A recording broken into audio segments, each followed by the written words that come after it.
संतुलन इस तरह संभलता है, जब भी बाहर कदम निकलता है खुद को घर में ही छोड़ देती हूँ और घर मेरे साथ साथ चलता है।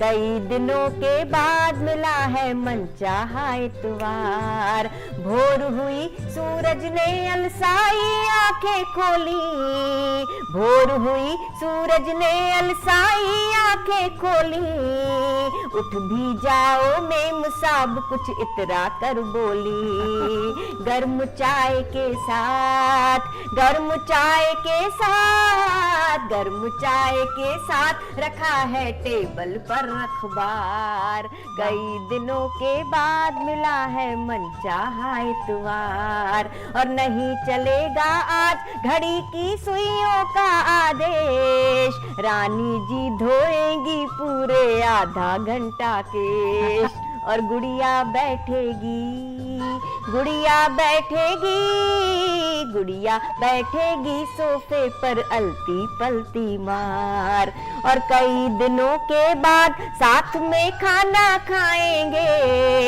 खट्टी मीठी बातों को हंसकर दोहराएंगे, और गुड्डू को कर लेंगे, गुड्डू को कर लेंगे, गुड्डू को कर लेंगे पूरे 7 दिनों का प्यार। डॉक्टर कीर्ति काले के अंदर एक दीप्ति है, दीप्ति कविता की, मौलिकता के, आत्मविश्वास की। वे सौम्य हैं, सुंदर हैं, शिक्षित हैं, सुमधुर कंठी, स्वावलंबी और स्वाभिमानी भी हैं। और इनके स्वाभिमान की और इस काव्य यात्रा की जो एक ऊर्जा उनके पास है, पति के रूप में, श्रीकांत जी के रूप में मैं उनको प्रारंभ से देखता आया हूँ कि बिटिया प्रज्ञा जब बहुत छोटी सी थी वे आते थे, कविता का आनंद भी लेते थे, और कविता प्रज्ञा के अंदर धीरे धीरे जा रही थी। आज तो वो बर्लिन में रहती है। कान्हा बहुत प्यारा सा बेटा। तो एक ऐसे सुदृढ़ परिवार की नींव रखने वाली कीर्ति कहती भी है मंचों से कि मैं जब जाती हूँ सम्मेलन में तो मेरा घर भी मेरे साथ जाता है, और इस आत्मविश्वास के साथ कि जो कुछ मेरे पास है वो मेरा है, मौलिक है। मुझे याद है IIC के एक कवि सम्मेलन में, फिर इंडियन ऑयल के एक कवि सम्मेलन में मैंने पाया कि वो कह रही थी कि और सब सुना रहे हैं, ठीक है, मैं मौलिक सुना रही हूँ। यानी एक गर्वोक्ति के साथ उन्होंने स्तब्ध कर दिया बहुत सारे कवियों को। जो कुछ भी है उनके पास उनकी है, तीर उनके हैं, कमान उनकी है, गीत उनके हैं, जान भी उन्हीं की है, और की बात वो करती नहीं है, लेकिन इतना जानती हैं कि उनके पास उनके गीतों की ज़बान भी उनकी अपनी ही है। बहरहाल इस कोरोना काल में उनकी और भी प्रतिभाएं हमारे सामने आई हैं। लोग कहते हैं कि गद्य कवि नाम निकषा वदंती, कवियों का निकष होता है गद्य, और अद्भुत गद्य उन्होंने लिखा है। संस्मरण पढ़ के तो मैं हैरान रह गया। उन्होंने व्यंग्य भी लिखे हैं गद्य में। तो एक बहुमुखी प्रतिभा की हैं डॉक्टर कीर्ति काले।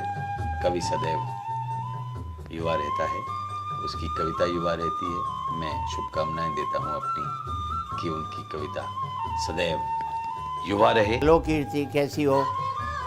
मैं तुम्हें कीर्ति भागवत से लेकर कीर्ति काले तक के सफ़र को जानता हूँ। तुम्हारी सबसे बड़ी खासियत क्या है? तुम सब कामों को ईमानदारी से निभाती हो, चाहे घर का हो, चाहे कवि सम्मेलन का हो, चाहे बाहर का हो, चाहे संबंधों का हो। आपको बधाई देता हूँ कि इन सब चीज़ों को, एक कहावत को तुमने झुटलिया दिया, एक ही सादे सब सदे, सब सादे सब जाए। तुम ऐसी कवित्री हो जिसने सबको साधा है और सबको बराबर रूप से साधा है। इस कहावत को झुटला देने वाली कवित्री का नाम अगर कहा जाएगा तो कीर्ति काले कहा जाएगा। चाहे ओज हो, चाहे संचालन हो, चाहे काव्य पाठ हो, चाहे नवगीत हो, या कोई भी विधा कविता की हो, फ्री वर्स की हो, तुमने सब में एक मुकाम हासिल किया। बहुत कम कवित्रियाँ ही ऐसा कर पाती हैं। बहुत बहुत बधाई।